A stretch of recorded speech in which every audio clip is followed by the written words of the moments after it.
Hər birinizə salam, kanalıma xoş gəlmisiniz yenə. Trendyoldan bağlamalarım gəlib bu səfər. Nivea markasından bir neçə məhsul almışam. İlk öncə bu maskaradan başlayaq istəyirəm. Bitkisel tərkibli olduğu üçün diqqətimi cəlb elədi ilk öncə. Kirpikləri tək-tək ayırır, amma çox həcm vermir. İki qat tətbiq edəndə daha yaxşı nəticə almaq olur.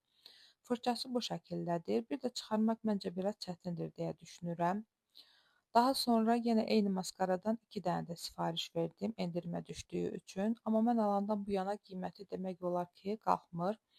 Bunları hədiyyə vermək üçün almışam. İlk öncə özüm yoxlayıb daha sonra hədiyyə verməyi sevirəm istənilən məhsulu. Yenə Nuvel'dən gloss götürdüm 3 dənə. İkisi eynidir, qırmızı tonlarda, digəri isə başqa rəngdədir, həm də matdır. Mən əslində mat olduğunu bilmirdim, çünki mat glossları sevmirəm, parlaq glossları daha çox sevirəm. Mat glosslar dodağı çox qurudur və məni narahat edir bu. Bunu bilmədən aldım. Qırmızı tonlarda olanların yenə birini hədiyyə verəcəyəm, ona görə də 2 dənə götürdüm. Əslində qırmızı deyil, şaftalı rəngidir. Üstündən qırmızı görünür, amma dodaqda daha sadə durur. Simli glossdur, amma simləri xırdadır. Əlimin üstündə də görürsünüz daha açıq rəngdə olduğunu. Məncə tam yay rəngidir və çox gözəl rəngi var. Digəri soyuq və çəhrayı alt tonlu qəhvəyi bir glossdur. Dodaqda çox gözəl görünən rəngi var. Mat olsa da heç peşman olmadım almağıma görə. Rəngini çox bəyəndim və çox qurutmur dodağı. Əlimin üstünə skoçlayanda göründüyü kimidir rəngi. Hər ikisini də çox bəyəndim.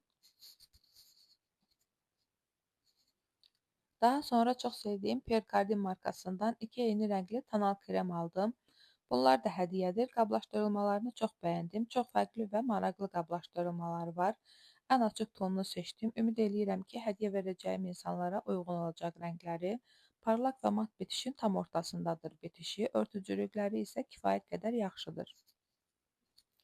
Hobbydən bədən losiyonu götürdüm avokadolu, amma qablaşdırılma bərbad olduğu üçün baş hissəsi sınıq gəlib. Satıcıya bildirdim, amma məhsulun istifadəyə yararlı olduğunu bildirdilər. Amma məncə deyil, çünki başqa qaba tökməyə çalışdım. Yaxşı tökülmədi, qatı olduğu üçün ətrafa yayıldı, həm də məhsulun xeyli hissəsi ziyan oldu. Qoxusunu bəyənmədim, amma teksturasını bəyəndim. Bu losyondan bir dənə də almışam, amma başqa vaxtlarda sifariş vermişəm. Digəri yaxşı qablaşdırılıb, amma onun da uc hissəsində qəribə bir şey var idi. Diksindim açığı biraz, amma şikayət etmədim, bir faydasının olmayacağını bilirdim çünki. Hələlik kanalıma dəstək olub videomu bəyənməyi unutmayın zəhmət olmasa.